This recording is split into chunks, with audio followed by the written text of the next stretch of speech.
사랑과 은혜가 충만하신 하나님, 십자가에서 고난을 당하시고 죽으셨다가 부활하신 주님께 감사와 찬송과 경배를 올려드리며 부활절 두 번째 주일 예배를 드립니다. 영광을 받으시기에 합당하신 하나님 아버지, 이 시간 부활의 감격을 안고 마음과 뜻과 정성을 다하여 드리는 우리 예배를 기쁘게 받아 주옵소서.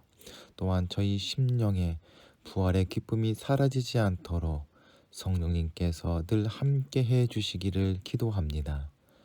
이 시간 성령 하나님께서 우리와 함께하여 주시길 조용히 간구합시다.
은혜와 사랑의 하나님, 존귀하신 하나님을 찬양합니다.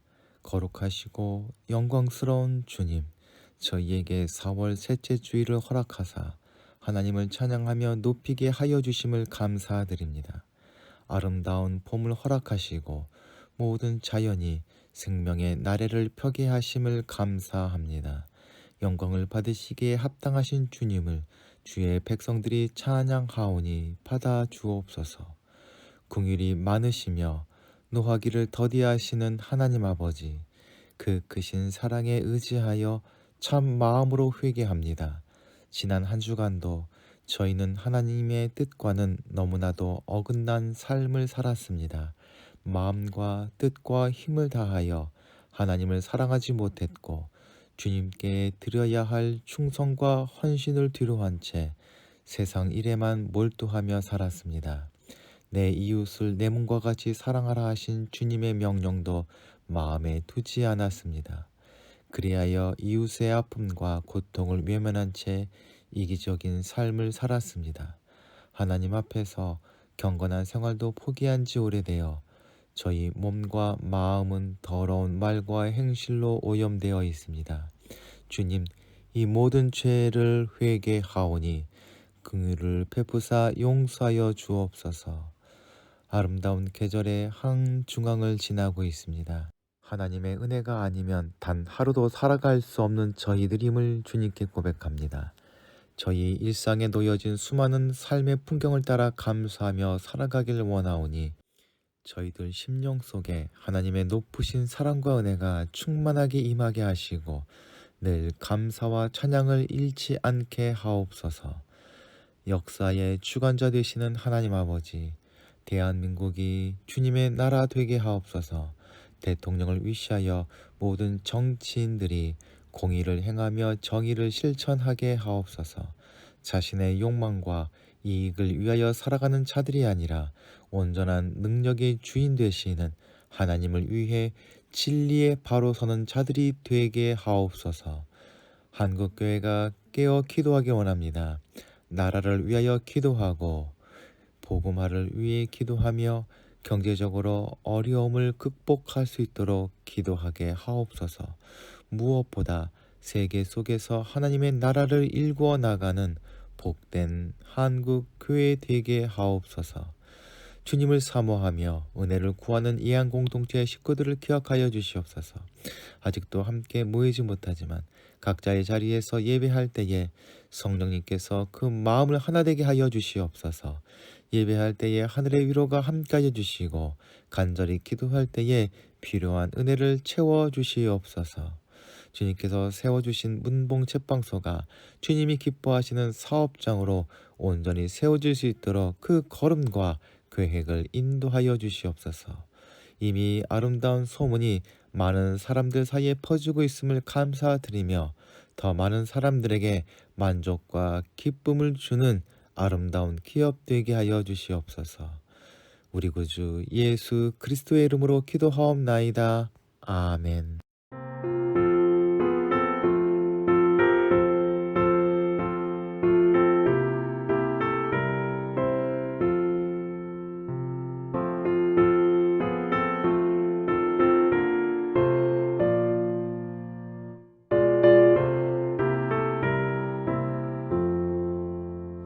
거친 세상에서 실패하거든 그 손 못 잡은 만처럼 고된 일하다가 힘을 얻으리 그 손 못 잡은 만처럼 그 손 못 잡은 만처럼 그 손 못 잡은 만처럼 주가 널 지키며 인도하시리 그 손 못 잡은 만처럼 내가 어둠 속을 걸어갈 때에 그 손 못 잡은 만처럼 주가 참 평안을 내게 주시리 그 손 못 잡은 만처럼 그 손 못 잡은 만처럼 그 손 못 잡은 만처럼 주가 널 지키며 인도하시리 그 손 못 잡은 만처럼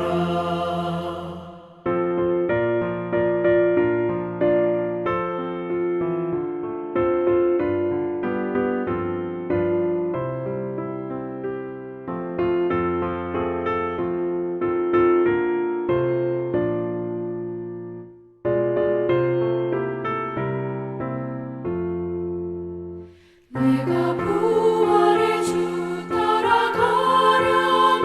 그 손 못 잡은 만처럼 내가 주 안에서 길이 살리라 그 손 못 잡은 만처럼 그 손 못 잡은 만처럼 그 손 못 잡은 만처럼 주가 널 지키며 인도하시리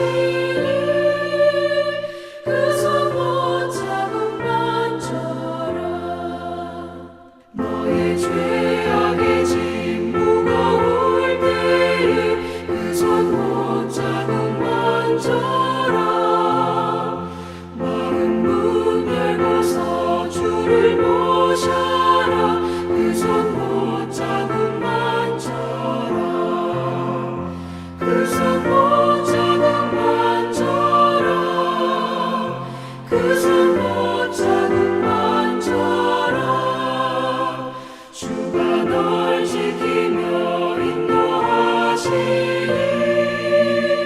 그 손 못 잡은 만처럼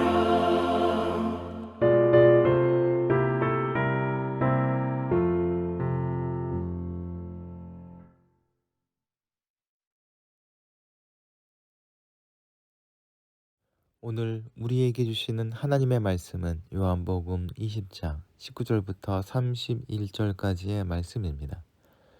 그날 곧 주간의 첫날 저녁에 제자들은 유대인들이 무서워서 문을 모두 닫아 걸고 있었다. 그때에 예수께서 오시어 그들 가운데 서서 너희에게 평화가 있기를 하고 인사하셨다. 이 말씀을 하시고 두 손과 옆구리를 보여주셨다. 제자들은 주를 보고 기뻐하였다. 예수께서 다시 그들에게 말씀하시기를 너희에게 평화가 있기를 빈다. 아버지께서 나를 보내신 것과 같이 나도 너희를 보낸다 하셨다. 이렇게 말씀하신 뒤에 그들에게 숨을 내뿜으시고 말씀하셨다. 성령을 받아라. 너희가 누구의 죄든지 사해주면 사해질 것이요 사해주지 않으면 그대로 남아 있을 것이다. 12제자 가운데 하나로서 쌍둥이라고 불리는 도마는 예수께서 오셨을 때에 그들과 함께 있지 않았다. 다른 제자들이 그에게 우리는 주님을 보았소 하고 말하였으나 도마는 그들에게 나는 내 눈으로 그의 손에서 못자국을 보고 내 손가락을 그 못자국에 넣어 보고 또 내 손을 그의 옆구리에 넣어 보지 않고서는 믿지 못하겠소 하고 말하였다. 여들의 뒤에 제자들이 다시 집안에 있을 때에 도마도 함께 있었다. 문이 잠겨 있었는데 예수께서 오시어 가운데 서서 너희에게 평화가 있기를 빈다 하고 인사하셨다. 그런 다음에 도마에게 내 손가락을 이리 내밀어서 내 손을 만져보고 내 손을 내 옆구리에 넣어 보아라. 그래서 의심을 떨치고 믿음을 가져라 하고 말씀하셨다. 도마가 예수께 나의 주님, 나의 하나님 하고 대답하니 예수께서 도마에게 말씀하셨다. 너는 나를 보았으므로 믿느냐? 나를 보지 않고도 믿는 사람은 복이 있다. 예수께서는 이 책에 기록하지 않은 다른 많은 표적도 제자들 앞에서 행하셨다. 그런데 여기에 이것이나마 기록한 목적은 여러분으로 하여금 예수가 그리스도요 하나님의 아들이심을 믿게 하고 또 그렇게 믿어서 그의 이름으로 생명을 얻게 하려는 것이다. 아멘.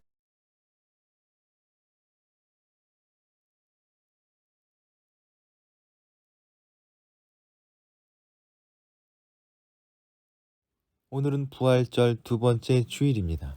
전례상 오늘은 요한복음 20장 19절부터 31절을 본문으로 선택해 왔다고 합니다. 부활하신 주님은 제자들에게 나타나셨습니다. 주님은 먼저 막달라 마리아를 사도들에게 보내셨고 그 후에 제자들에게 나타나셨으며 그들을 세상으로 보내셨습니다. 이제 그 복음을 들은 사람들은 예수님으로 말미암아 하나님의 자녀들이 되었습니다. 부활절은 주님이 부활하신 날일 뿐더러 우리도 부활하는 날입니다.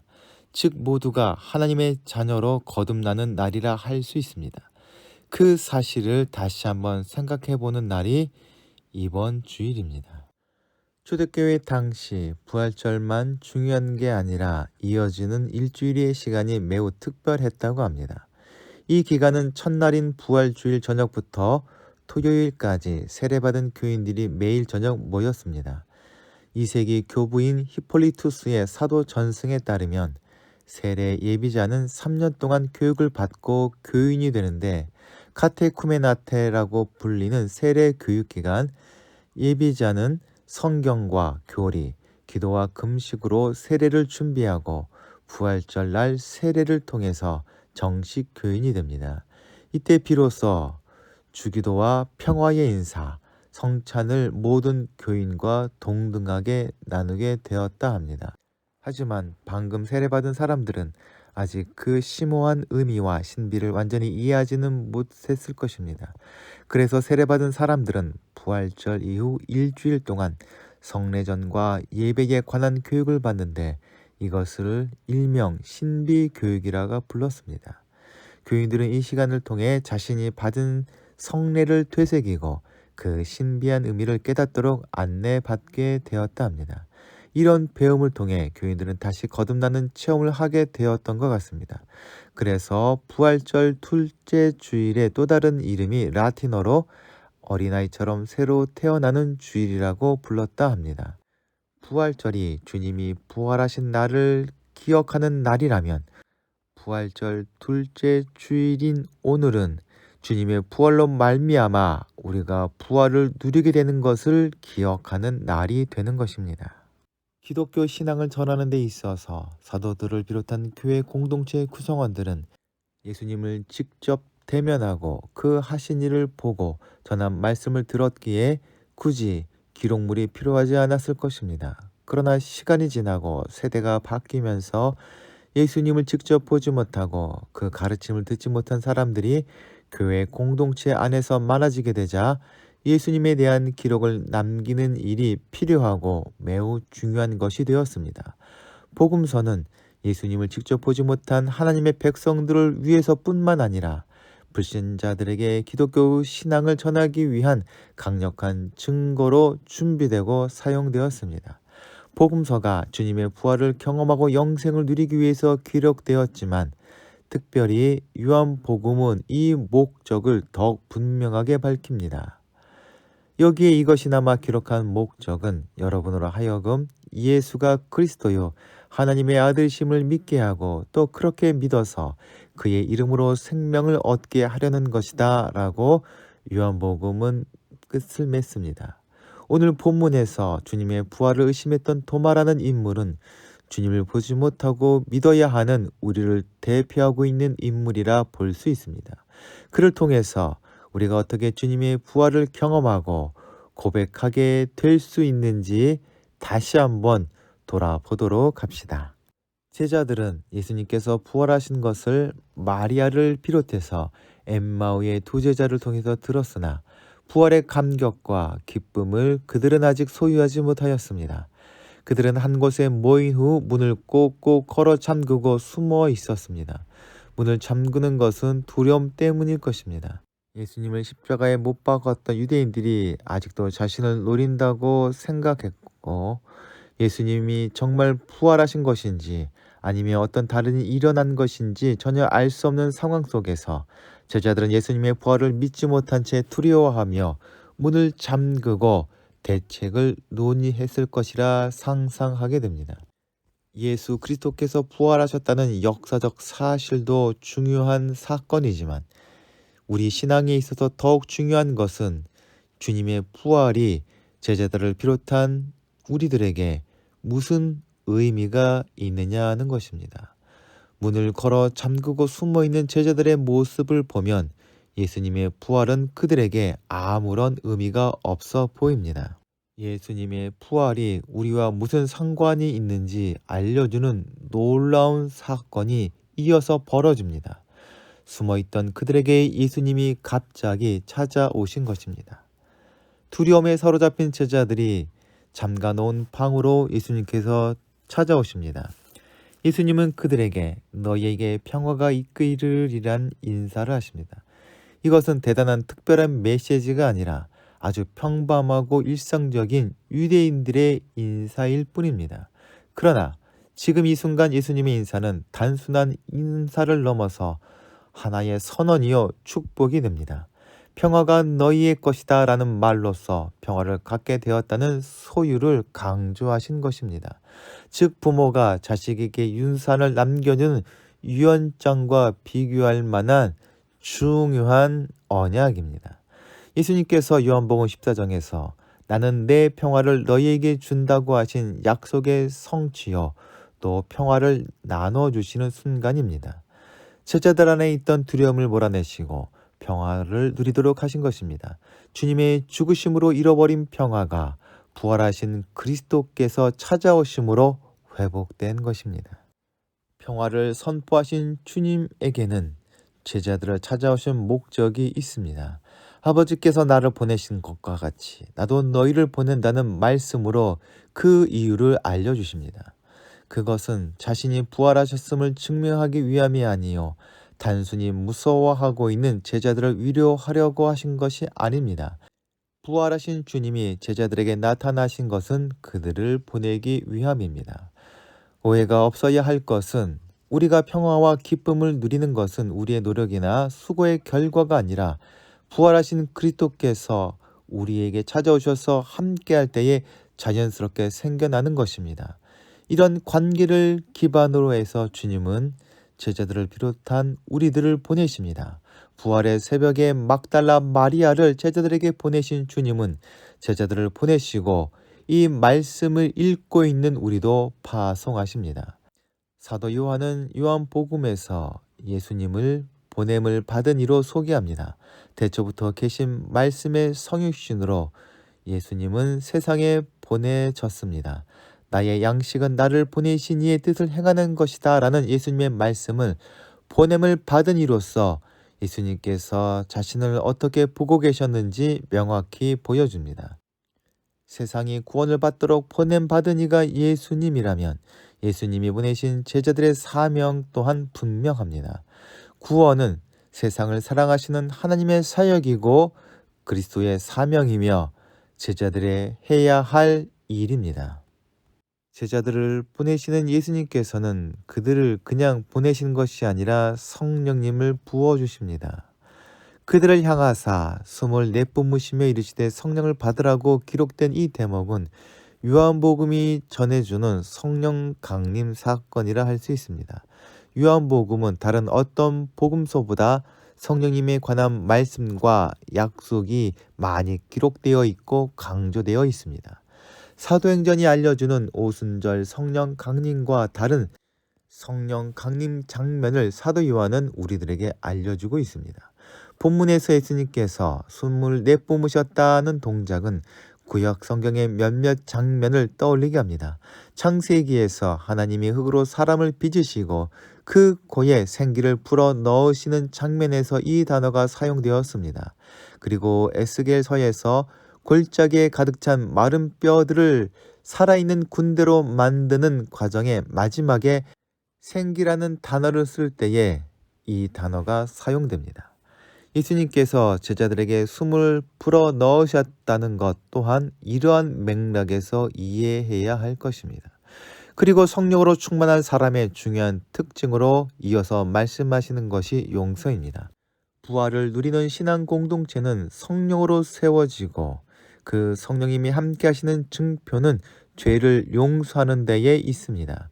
용서는 사람이 할 수 있는 일이 아니라 하나님의 절대적 주권으로 알려져 있는데 성령을 받은 이들이 용서를 한다는 것은 그들이 주님의 일, 곧 파송하시는 분의 일을 한다는 증거입니다.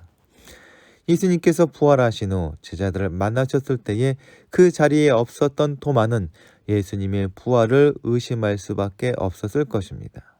그런데 사도 요한이 이 도마의 이야기를 하는 것에는 중요한 의미가 있다 합니다. 이 도마는 직접 주님을 보지 못한 우리의 모습이며 예수님의 부활을 부정하는 세상의 태도를 보여주고 있습니다.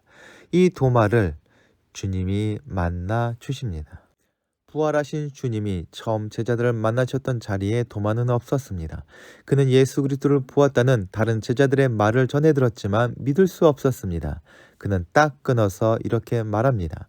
나는 내 눈으로 그의 손에서 못자국을 보고 내 손가락을 그 못자국에 넣어보고 또 내 손을 그의 옆구리에 넣어보지 않고서는 믿지 못하겠소. 도마는 예수님의 부활을 직접 경험하지 못한 사람들의 일방적인 생각을 보여줍니다. 믿음이 없어서 그런 말을 한다고 도마를 가볍게 비난할 수 없습니다. 이성과 상식을 지닌 일반적인 사람이라면 도마같이 행동했을 것입니다. 본문 26절부터 이런 도마에게 반전이 일어납니다. 도마가 제자들과 함께 머물러 있던 그 자리에 예수님이 다시 나타나셨습니다. 이번에도 문은 닫혀 있었습니다. 첫 번째와 똑같은 축복의 말씀을 하신 다음에 도마에게 당신의 손을 보여주고 옆구리를 보여주며 이렇게 말씀하셨습니다. 내 손가락을 이리 내밀어서 내 손을 만져보고 내 손을 내 옆구리에 넣어보아라. 그래서 의심을 떨치고 믿음을 가져라. 예수님이 일주일 후에 다시 오신 것은 순전히 도마를 위한 것이었습니다. 왜냐하면 다른 제자들은 다 변했지만 도마는 아직 변하지 않았기 때문입니다. 부활의 신앙은 오직 주님과 만남을 통해서 주님이 주시는 선물이지 우리가 깨닫거나 노력해서 얻는 결과물이 아닙니다. 도마를 찾아오신 주님은 지금도 성령님을 통해서 말씀 가운데 우리를 만나주고 계십니다. 주님의 말씀에 대해서 도마는 나의 주, 나의 하나님이라 고백합니다. 이전에 베드로가 한 주는 그리스도시요 살아계신 하나님의 아들입니다 라는 고백은 유대적 배경에서 최고의 찬사라 할 수 있습니다. 그리스도는 메시아로 번역할 수 있는 헬라어이며 살아계신 하나님의 아들이라는 표현은 주님이 하나님이시다라는 유대적 표현입니다. 그에 반해 나의 주, 나의 하나님은 당시 로마 헬라 세계에서 최고의 칭송입니다. 주는 오직 로마 황제에게만 쓸 수 있는 표현입니다. 나의 하나님이란 표현도 다신교 세계에서 유일신을 믿는 믿음을 드러내는 파격적인 어구입니다. 도마는 이제 진정한 세상의 주인님은 오직 예수님 뿐임을 공식적으로 드러냈습니다. 그리고 이 표현은 앞으로 예수님을 믿는 무수한 이방인들의 신앙 고백에 중요한 본이 됩니다. 아울러 보지 못하고 믿는 자들이 복되다 말씀하시는데 이러한 믿음을 가능케 하시는 분이 바로 성령님입니다. 성령님이 임재 안에서 부활의 믿음을 고백하는 모든 사람은 세상에서 가장 복된 사람들이며 그런 의미에서 우리가 제자들이나 도마보다 더 복 있는 자들이라 불릴 수 있습니다. 성령을 받고 보냄받은 제자들은 잠금 문을 엽니다. 주님으로 말미암은 기쁨과 평화가 충만하게 되었을 때에 그들은 세상이나 유대인들이 두렵지 않았습니다. 부활하신 예수님께서 무덤의 돌을 굴려낸 후에 나오신 것처럼 제자들도 부활의 능력을 체험한 후에 세상으로 나아갔습니다. 앞서 말한 바처럼 부활절 둘째 주일은 작은 부활절이라 불립니다. 제자들이 부활의 신앙을 누리게 되었을 때에 세상을 향해 나아갈 수 있었던 것처럼 이한 공동체의 식구들도 부활의 신앙을 누림으로 세상을 향하여 나아갑시다. 이한 공동체가 죽음이 가득한 세상에 생명을 전하고 미움과 분노로 얼룩진 사람들 마음을 용서로 씻어내는 부활 공동체로 온전히 세워지길 간절히 소망합니다. 다 함께 기도하시겠습니다. 사랑과 은혜가 충만하신 하나님, 저희에게 부활하신 주님을 믿고 따를 수 있는 믿음의 눈을 허락해 주시니 감사드립니다. 보지 않고도 믿을 수 있는 복 있는 자로 살아가게 하시니 또한 감사드립니다.